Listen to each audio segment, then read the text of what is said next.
box, and they came. You opened the video, and I came. Yeah. It's PJ Bozak, the crustiest guy in the whole bunch.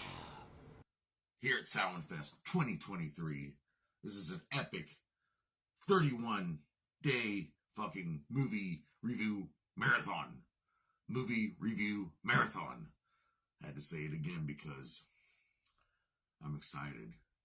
Today's my Hellraiser marathon. That's right. I watched movies. The last day I've watched Hellraiser 1, 2, and now I'm watching Hellraiser Bloodline. That's right. Hellraiser Bloodline. It came out in 1996. It's a Miramax film. It is the fourth installment in the Hellraiser franchise.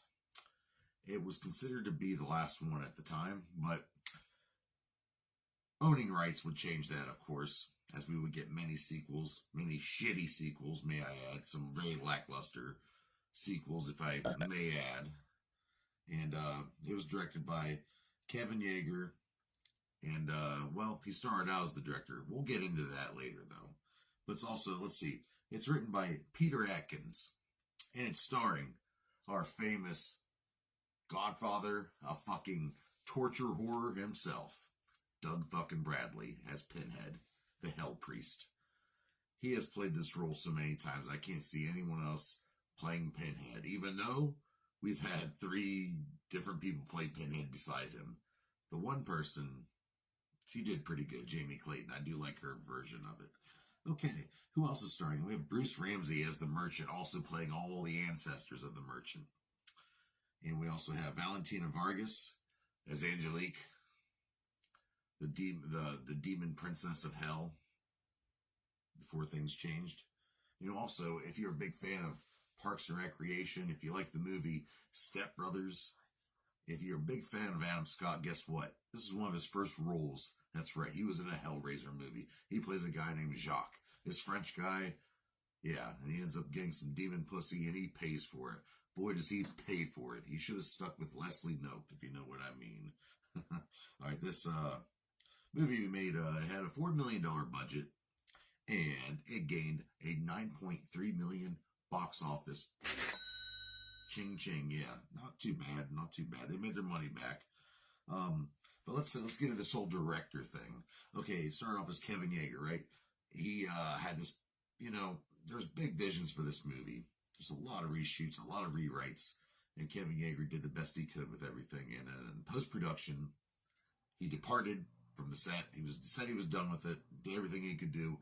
They still kept filming more Hellraiser, but they didn't do it without a replacement director, and that would be Joe Chappelle replacing Kevin Yagher. So they both kind of directed this movie. Kevin Yagher would get kind of salty about it, and he would use a fake name, Alan Smithy. Will Smith, no, not Will Smith, Alan Smithy. That would be his fake director name. So why would this? They had big plans for this movie, but Miramax didn't want to dump the movie into the special effects and making all this good, gory torture horror happen, you know. Because all of us Hellraiser fans know it's got to have some good special effects. It's got to have some good murders, and it's got to have a good story too. This had a good story though. Like I said, Peter Atkins, he wrote a hell of a screenplay. But there's a lot of reshoots, many rewrites. And this could have been a great movie had the Miramax not fucked shit up and allowed this and that to happen. We might have had in an alternate universe somewhere, Hellraiser 4 Bloodline. Fuck Harvey Weinstein. Dope-tastic beyond belief. It's still a decent movie. I still enjoy it. I still liked watching it again. So what's the movie about? Pretty much kind of takes place, it acts as a prequel and a sequel. That's right. Prequel and a sequel, all in one big movie. It starts off, you know, takes place in the past. Shows this merchant family, this toy maker, if you will. Very talented toy maker, an engineer, if you will.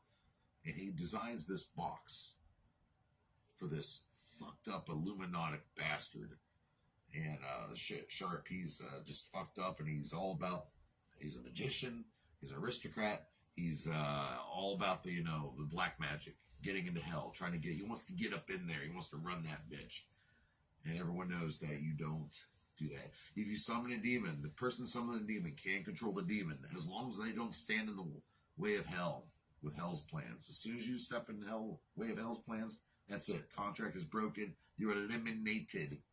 So, opens up the portal, and Merchant's outside the window watching all this crazy shit happen. He pretty much took a hooker, skinned her alive, stitched the skin back together, opened up a portal to Hell.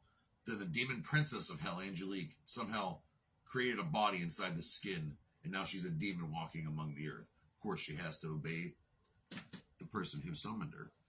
So, anyway, Adam Scott, he turns on the guy the magician, and he ends up taking Angelique with him, and she curses the bloodline of Merchant. All of his future bloodlines, they would just automatically have this knowledge in their blood as a toy maker, as an engineer. And they would be cursed. So, before he died, he came up with a design to permanently close the gates of Hell into our universe.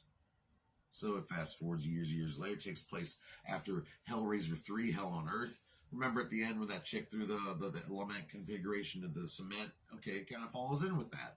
Because that building has the lament, everything all over it. It's like it's just meant to be. Pinhead shows up. Angelique, they kind of form a tag team. Things kind of fell through, but the son survives. So, 100 years later, 2127, I believe it is, they're in a big giant space station, rotating around the moon, I think, or somewhere out there, not too far from Earth. And the recent descendant, he finally perfected the design to close the lament configuration permanently. But he has to open up the Cenobite hole first. Oh yeah, there he is. There's Pinhead. There's Angelique. Oh, they got crazy fucked up twins whose heads are smushed together. Yeah. So it's Hellraiser. Takes place in Victorian France. Then the 90s, and then 100 years from now.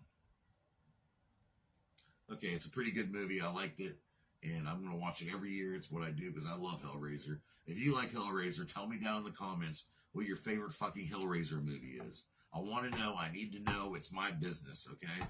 I'm PJ Bozak. Before I blow this candle out and give you this quick clip, I want you to know PJ Bozak loves the juggalos and juggalettes.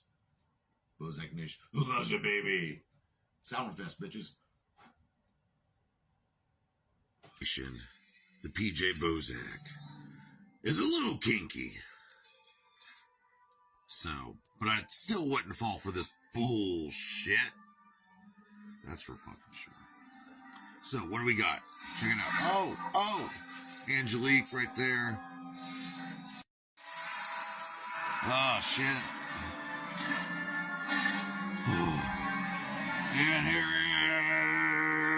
he is, weighing in at 201 pounds from Hell, the Hell Priest, Pinhead.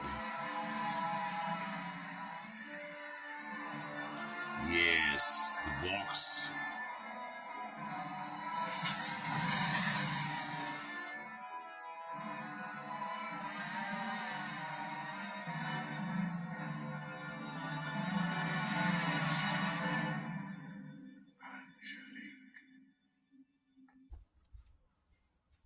Will I rate this movie 2 out of 5 dog dicks?